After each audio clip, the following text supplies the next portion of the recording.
सावन सोमवार व्रत कथा। हिंदू धर्म में सावन का महीना बहुत पवित्र माना जाता है। इसे धर्म कर्म का माह भी कहा जाता है। सावन महीने का धार्मिक महत्व काफ़ी ज़्यादा है। 12 महीनों में से सावन का महीना विशेष पहचान रखता है। इस दौरान व्रत, दान व पाठ पूजा करना अति उत्तम माना जाता है व इससे कई गुना फल भी प्राप्त होता है। इस बार का सावन अपने आप में अनूठा होगा। हमारे पुराणों और धर्म ग्रंथों को उठाकर देखें तो भोले बाबा की पूजा के लिए सावन के महीने की महिमा का अत्यधिक महत्व है। इस महीने में ही पार्वती ने शिव जी की घोर तपस्या की थी और शिव ने उन्हें दर्शन भी इसी माह में दिए थे। तब से भक्तों का विश्वास है कि इस महीने में शिव जी की तपस्या और पूजा पाठ करने से शिव जी जल्द प्रसन्न होते हैं और जीवन सफल बनाते हैं। अब आइए सावन माह की कथा का श्रवण करते हैं। अमरपुर नगर में एक धनी व्यापारी रहता था। दूर दूर तक उसका व्यापार फैला हुआ था। नगर में उस व्यापारी का सभी लोग मान सम्मान करते थे। इतना सब कुछ होने पर भी वह व्यापारी अंतर्मन से बहुत दुखी था, क्योंकि उस व्यापारी का कोई पुत्र नहीं था। दिन रात उसे एक ही चिंता सताती रहती थी, उसकी मृत्यु के बाद उसके इतने बड़े व्यापार और धन संपत्ति को कौन संभालेगा। पुत्र पाने की इच्छा से वह व्यापारी प्रत्येक सोमवार भगवान शिव की पूजा व्रत किया करता था। सायंकाल को व्यापारी शिव मंदिर में जाकर भगवान शिव के सामने घी का दीपक जलाया करता था। उस व्यापारी की भक्ति देखकर एक दिन देवी पार्वती ने भगवान शिव से कहा, हे प्राणनाथ, यह व्यापारी आपका सच्चा भक्त है। कितने दिनों से यह सोमवार का व्रत और पूजा नियमित कर रहा है। भगवान आप इस व्यापारी की मनोकामना अवश्य पूर्ण करें। भगवान शिव ने मुस्कुराते हुए कहा, हे पार्वती, इस संसार में सबको उसके कर्म के अनुसार फल की प्राप्ति होती है। प्राणी जैसा कर्म करते हैं वैसा ही फल प्राप्त होता है। इसके बावजूद पार्वती जी नहीं मानी। उन्होंने आग्रह करते हुए कहा, नहीं प्राणनाथ, आपको इस व्यापारी की इच्छा पूरी करनी ही पड़ेगी। यह आपका अनन्य भक्त है। प्रत्येक सोमवार आपका विधिवत व्रत रखता है और पूजा अर्चना के बाद आपको भोग लगाकर एक समय भोजन ग्रहण करता है। आपको इसे पुत्र प्राप्ति का वरदान देना ही होगा। पार्वती का इतना आग्रह देखकर भगवान शिव ने कहा, तुम्हारे आग्रह पर मैं इस व्यापारी को पुत्र प्राप्ति का वरदान देता हूँ, लेकिन इसका पुत्र 16 वर्ष से अधिक जीवित नहीं रहेगा। उसी रात भगवान शिव ने स्वप्न में उस व्यापारी को दर्शन देकर उसे पुत्र प्राप्ति का वरदान दिया और उसके पुत्र के 16 वर्ष तक जीवित रहने की बात भी बताई। भगवान के वरदान से व्यापारी को खुशी तो हुई, लेकिन पुत्र की अल्पायु की चिंता ने उस खुशी को नष्ट कर दिया। व्यापारी पहले की तरह सोमवार का विधिवत व्रत करता रहा।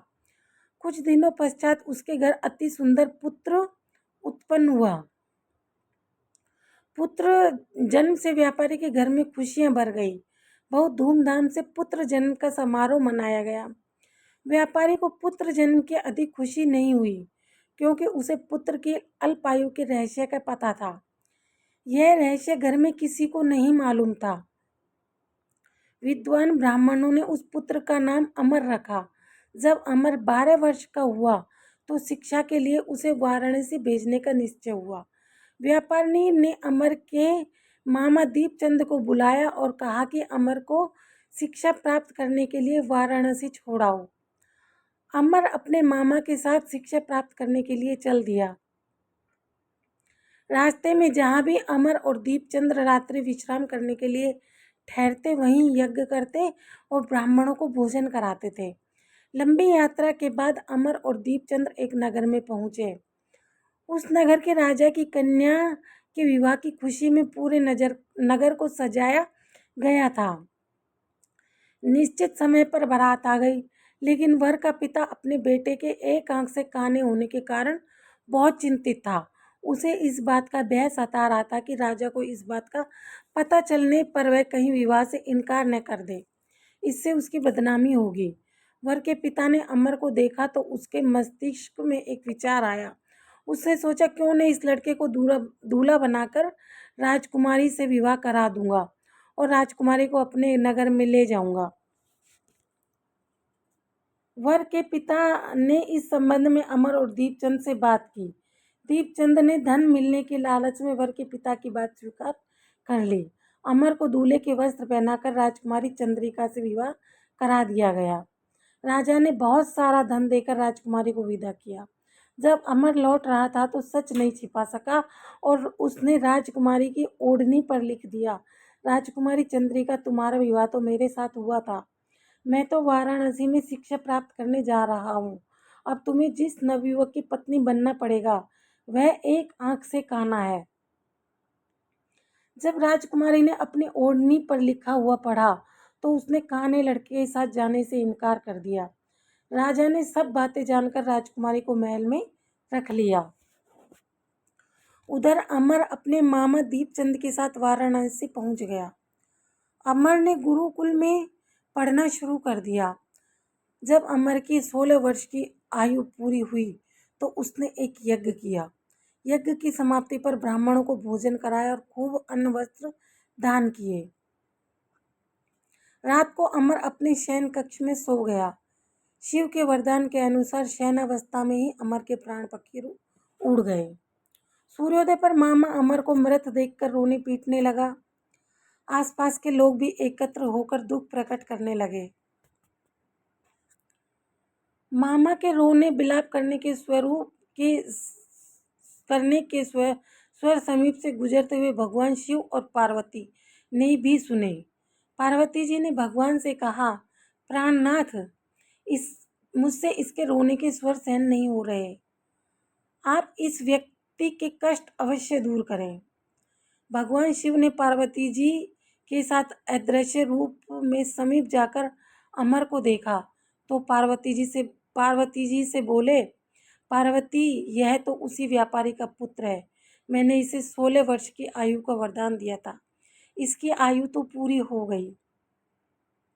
पार्वती जी ने फिर भगवान शिव से निवेदन किया, हे प्राणनाथ, आप इस लड़के को जीवित करें, नहीं तो इसके माता पिता पुत्र की मृत्यु के कारण रो रो कर अपने प्राण त्याग देंगे। इस लड़के का पिता तो आपका परम भक्त है, वर्षों से सोमवार का व्रत करते हुए आपको भोग लगा रहा है।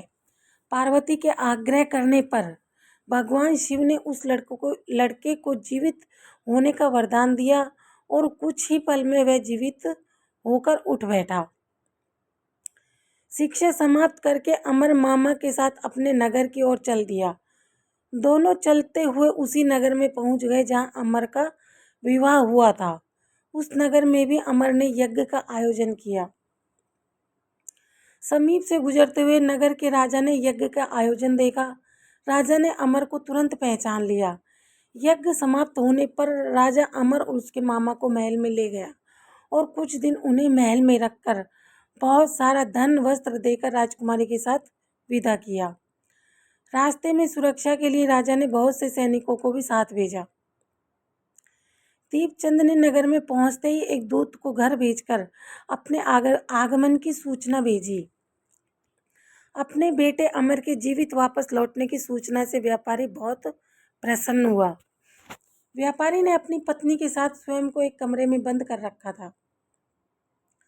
भूखे प्यासे रहकर व्यापारी और उसकी पत्नी बेटे की प्रतीक्षा कर रहे थे।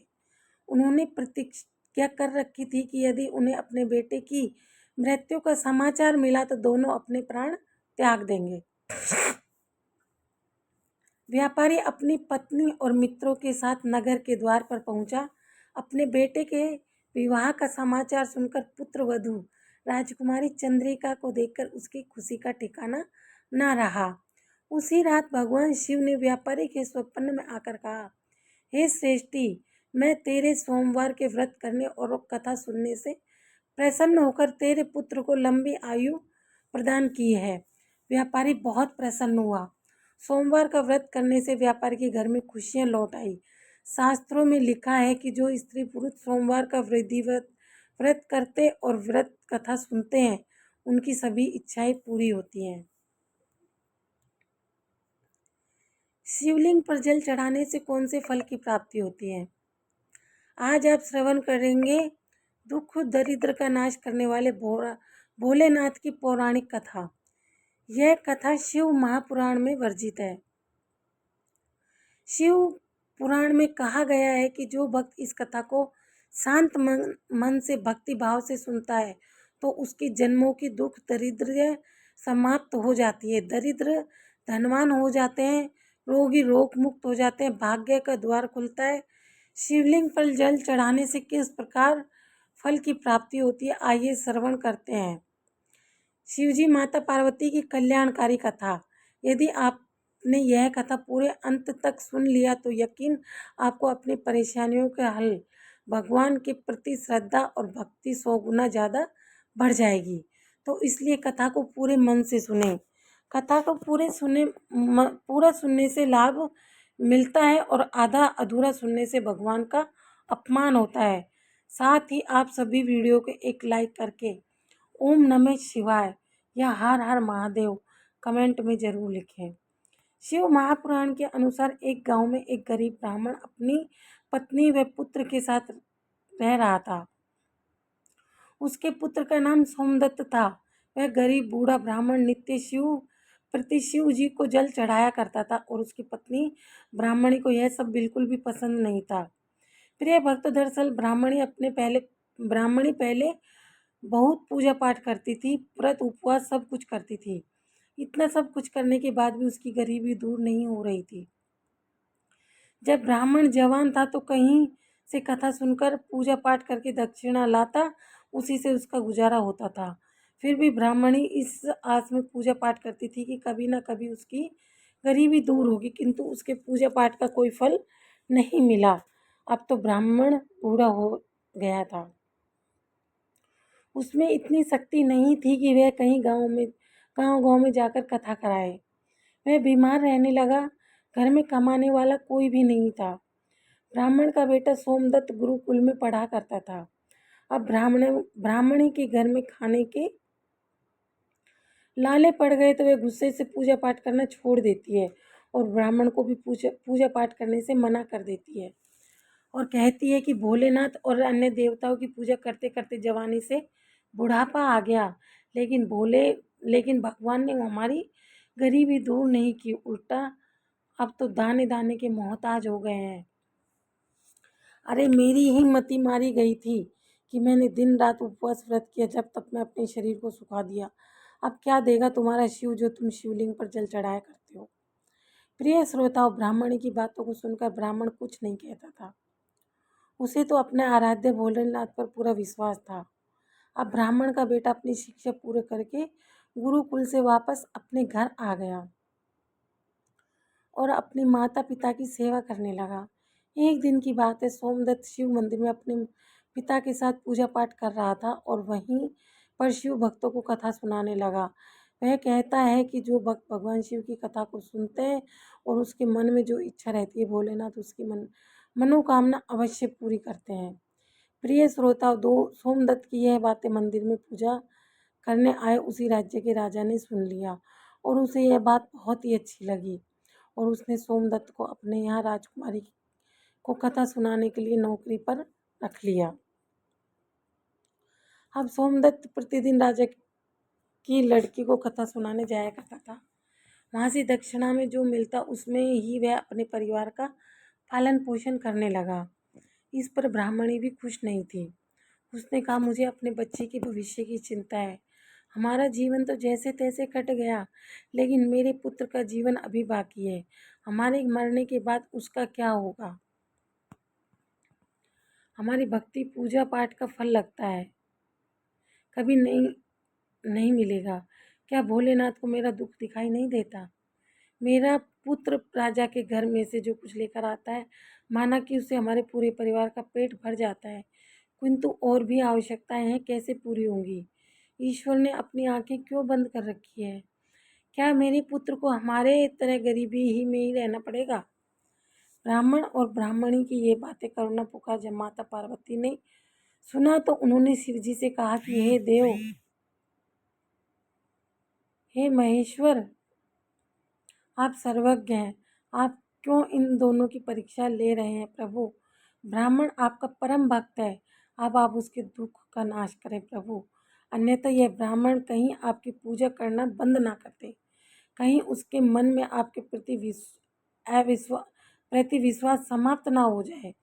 माता पार्वती की बात को सुनकर भोलेनाथ ने कहा, हे देवी, आप चिंता ना करें, मैंने उनके भाग्य उदय का बीज तो पहले ही बो दिया है। अब हम दोनों को साथ में लक्ष्मी जी विष्णु जी के लेकर इस ब्राह्मण के घर जाने का समय आ गया है। मेरी कृपा के साथ ही वह ब्राह्मण दंपति विष्णु लक्ष्मी के भी कृपा के पात्र हैं। उन दोनों पति पत्नी ने हम दोनों की पूजा एक साथ की है। हे देवी, पृथ्वी लोक पर जाकर हमें शिव लीला करनी है। प्रिय श्रोताओं, अब शिव जी तुरंत माता पार्वती के साथ नंदी पर सवार होकर बैकुंठ लोक में जाते हैं, जहाँ दयानिधि भगवान विष्णु शेषनाग के सैया पर विराजमान थे। माता लक्ष्मी उनके पांव दबा रही थी। तब शिव जी ने विष्णु जी से पृथ्वी लोक पर चलने को कहा। विष्णु जी बोले, हे देवी लक्ष्मी, चलिए, हमारे भक्त का बुलावा आ गया है। अब क्या था, चारों देवी देवता साधु का वेश धारण कर पृथ्वी पर उपरोक्त ब्राह्मण के घर पहुंचकर अलख जगाया और कहा, अलख निरंजन, अलख निरंजन। घर में से बूढ़ा ब्राह्मण निकला, उसने उन्हें प्रणाम किया तो उस साधु भेषधारी भगवान विष्णु और शिव जी ने कहा, हम रात्रि में आपके घर पर विश्राम करेंगे। इस पर ब्राह्मण पुत्र सोमदत्त ने अदिति देव भव ऐसा विचार कर कहा, महाराज, मेरे घर में दक्षिणा में मिले दाल भात आदि से हम तीनों के भोजन की पूर्ति होती है, अतः मैं एक समय के भोजन की व्यवस्था कर सकता हूँ। साधुओं ने उसे एक बर्तन देकर कहा कि वह दाल भात इस बर्तन में बनाओ तो हम सबको दोनों समय का भोजन बन जाया करेगा। इस प्रकार उस बर्तन में बने भोजन से दोनों समय के भोजन की पूर्ति हो गई। अगले दिन प्रातः काल में सोमदत्त जाने लगा तो साधु रूपी भगवान शिव जी से पूछा, हे पुत्र, तुम कहाँ जा रहे हो। उसने कहा, हे साधु महाराज, मैं राजा की लड़की को कथा सुनाने जा रहा हूँ। साधु ने कहा, तुम कथा सुनाने के बाद राजा की लड़की से पूछना कि तुम किस अभिलाषा की पूर्ति के लिए कथा सुनती हो। अब सोमदत्त राजकुमारी को कथा सुनाने के बाद वही प्रश्न पूछता है कि तुम किस अभिलाषा की पूर्ति के लिए कथा सुनती हो। राजा की लड़की ने कहा, मैं इस अभिलाषा से कथा सुनती हूँ कि मुझे ऐसा वर मिले जिसकी कथा सभी की जबान पर हो, उसके माथे पर चांद और सूरज की रोशनी हो, तथा वह भाग्य क्या ऐसा धनी हो कि उसके कदमों में लक्ष्मी थिरकती हुई हो, तथा ऐसी बारात हो जैसी किसी ने अब तक नहीं देखी हो। प्रिय श्रोताओं, अब वापस आकर सोमदत्त ने राजकुमारी की सारी बातें साधुओं को बताई। अब देखिए, अब अगले दिन प्रातः काल में जब वह कथा सुनाने के लिए जाने लगा तो साधु ने कहा, बच्चा, आज राजा की बेटी से फिर वही प्रश्न करना। वह फिर से तुम्हें कल वाली बातें बताए तो तुम यह तुरंत कह देना कि जैसा पति तुम्हें चाहिए वैसा केवल मैं ही हूँ, ऐसा कहकर भाग आना। सोमदत्त ने कहा, हे साधु महाराज, कहाँ मैं एक गरीब ब्राह्मण जिसका घर उसकी दी हुई दक्षिणा पर चलता है, और कहाँ वह राजा की पुत्री। राजा मुझे और मेरे परिवार को मृत्युदंड देकर मौत के घाट उतार देगा, अतः मैं ऐसा नहीं करूँगा। साधु ने कहा कि ठीक है, हम तुम्हें परिवार सहित सभी श्राप से भस्म किए देते हैं। सोमदत्त पहले ही उनके चमत्कार से डरा हुआ था। उसने सोचा कि राजा तो बाद में मृत्युदंड देगा, यह तो अभी अपने श्राप से भस्म कर देंगे। अतः साधुओं के आश्वासन देकर कथा सुनाने के लिए चला गया। कथा सुनाने के बाद सोमदत्त ने कहा, हे राजकुमारी, कल आपने जो बताया था उसके अनुसार जैसा वर तुम्हें चाहिए वैसा वर मैं ही हूँ। ऐसा कहकर वह तुरंत वहां से भाग गया। राजा की पुत्री को एकदम आघात पहुंच गया। उसने दासी के द्वारा अपने पिता को बुलाकर सब बात बताई। राजा ने आश्वासन दिया कि उससे उस उदंड ब्राह्मण को उसकी सजा मिलेगी। राजा ने तुरंत अपने मंत्रियों से विचार विमर्श किया। एक वरिष्ठ मंत्री ने कहा, महाराज, उसने अपराध तो फांसी दिए जाने वाला किया है, परंतु वह एक ब्राह्मण है, उसे फांसी देने पर एक ब्राह्मण हत्या का पाप लगेगा। कुछ ऐसा किया जाए कि वह दंडित भी हो जाए और ब्राह्मण हत्या का पाप भी न लगे। काफी विचार विमर्श करने के बाद तय हुआ कि शादी का निमंत्रण पत्र कुछ शर्तों के साथ भिजवाया जाए। राजा ने शर्तों वाला निमंत्रण पत्र लिखवाकर अपने नौकर के हाथ सोमदत्त के पिता के पास भिजवा दिया। उधर सोमदत्त के घर पहुंचकर साधुओं को बताया कि आपके कहे अनुसार कहने पर राजकन्या बहुत क्रोधित हो गई। अब शीघ्र ही फांसी का संदेश पहुंचने वाला है। कुछ समय बाद नौकर निमंत्रण पत्र लेकर वहां पहुंच गया। साधुओं ने नौकर को सम्मान सहित बिठाकर सोमदत्त को निमंत्रण पत्र पढ़कर सुनाने को कहा। पत्र इस प्रकार था, अर्थात पत्र पर लिखा था, हे ब्राह्मण पुत्र, हमें तुम्हारा शादी का प्रस्ताव मंजूर है, परंतु साथ साथ तुम्हारी कुछ शर्तें भी। हमारे द्वारा सभी शर्तें पूरे करने पर हम अपनी कन्या का विवाह तुम्हारे साथ कर देंगे। शर्तें न पूरी होने पर तुम्हें परिवार सहित फांसी दे दी जाएगी। शर्त इस प्रकार से है। पहली शर्त, बारातियों को ठहरने वाले सभी बारात घर तथा बनाए गए सभी तंबू बारातियों से भरे होने चाहिए। कोई भी तंबू खाली नहीं रहना चाहिए। दूसरी शर्त, बारात के आतिथ्य सत्कार में बनाई गई सभी खाद्य सामग्री उपयोग होनी चाहिए, कुछ भी बचना नहीं चाहिए।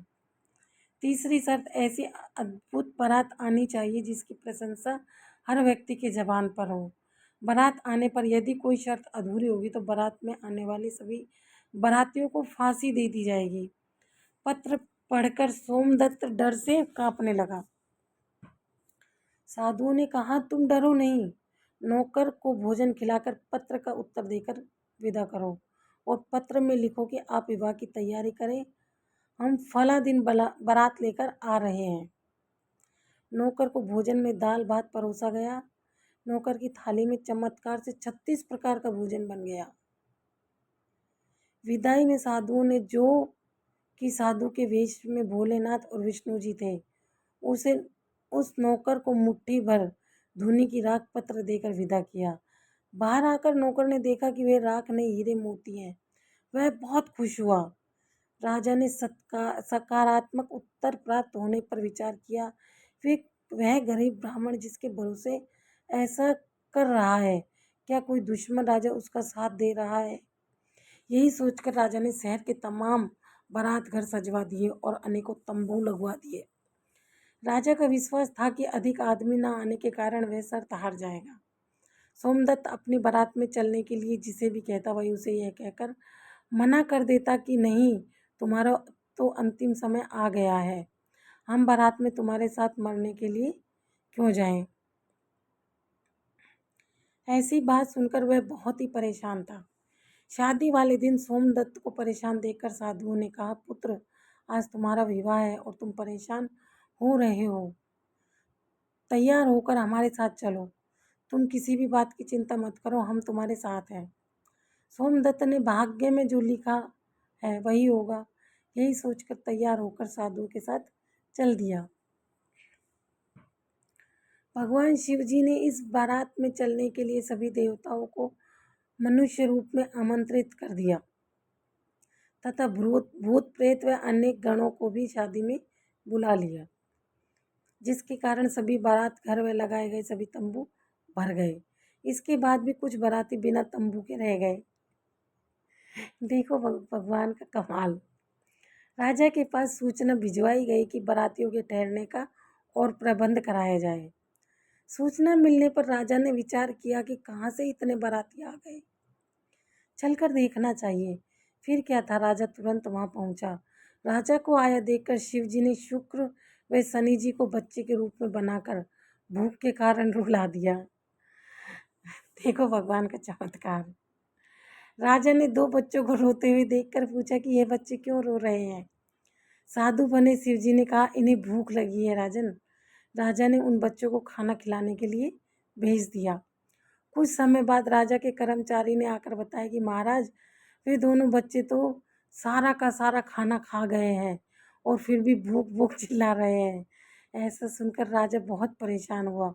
उसने अपना घमंड त्याग कर साधुओं के सामने नतमस्तक होकर कहा, महाराज, अब मेरी लाज आपके हाथ में है। साधु ने कहा, कोई बात नहीं, सब कुछ ठीक हो जाएगा। तुम घर जाकर बारात की अगवानी की तैयारी करो। राजा ने शहर को बहुत ही सुंदर ढंग से सजाया। जगह जगह झालरों से पूरा शहर एक दुल्हन की तरह सजाया गया। सोमदत्त भी विवाह की पोशाक में एक राजकुमार की तरह बहुत सुंदर दिखाई दे रहा था। शाम के समय उसे एक सुंदर रथ में बिठाया गया। रथ के आगे अनेक प्रकार के बैंड बाजे नगाड़े वाले झूम रहे थे, नाच रहे थे। दूल्हे के मस्तक पर सेहरे को चांद और सूरज से सजाया गया। बाराती हाथ में मुद्राएं लेकर एक दूसरे पर न्यौछावर करके इधर उधर उड़ा रहे थे। बारात के इस विहंगम दृश्य को देखकर लोग आपस में कहने लगे कि इस ब्राह्मण के भाग्य को तो देखो, इसके मस्तक के चेहरे में चांद सूरज और चारों तरफ से इस प्रकार धन लक्ष्मी उड़ाया जा रहा है मानो किसी बड़े राजा की बारात निकल रही है। ऐसी बारात हमने अपने जीवन में कभी नहीं देखी और ना आगे देखने की उम्मीद है। यह भाग्य का बड़ा धनी है। प्रजा के मुंह से इस प्रकार की बातों को सुनकर के माता पार्वती ने कहा, प्रभु, आप जिस पर कृपा करते हैं उसके लिए अन्न धन के भंडार खोल देते हैं। भगवान भोलेनाथ ने कहा, हे पार्वती, जो भक्त मेरी पूरी श्रद्धा भक्ति से पूजा करते हैं, मैं उन्हें उनके पूजा का फल अवश्य देता हूँ। उन्हें दुख तभी झेलना पड़ता है जब तक कि उनके पाप कर्म खत्म नहीं हो जाते। पुण्य कर्म जैसे ही उदय होता है उनके भाग्य के दरवाजे खुल जाते हैं और जो भक्त भगवान की कथाओं को सुनता है उन्हें भी राजकुमारी की तरह फल प्राप्त होता है। राजकुमारी ने प्रतिदिन भगवान की कथाएं सुनी। उसने मन में जो भी कामना की उसे वह मिला। यह तो भोलेनाथ माता पिता, माता पार्वती, विष्णु जी, लक्ष्मी जी की महिमा थी, जिसके कारण ब्राह्मण धनी हो गया। उसका भी घर महल की तरह सुंदर हो गया। उसके घर में नौकर चाकर इत्यादि की कमी नहीं थी। अपार धन दौलत से घर भरा हुआ था और ब्राह्मणी ने भी घर से भगवान की पूजा अर्चना करनी शुरू कर दी। खूब दान दक्षिणा देना शुरू कर दिया और नित्य भगवान की कथाओं को सुना करती थी। एक बार प्रेम से बोली, लक्ष्मी नारायण भगवान की जय। ओम नमः शिवाय। जय माता पार्वती।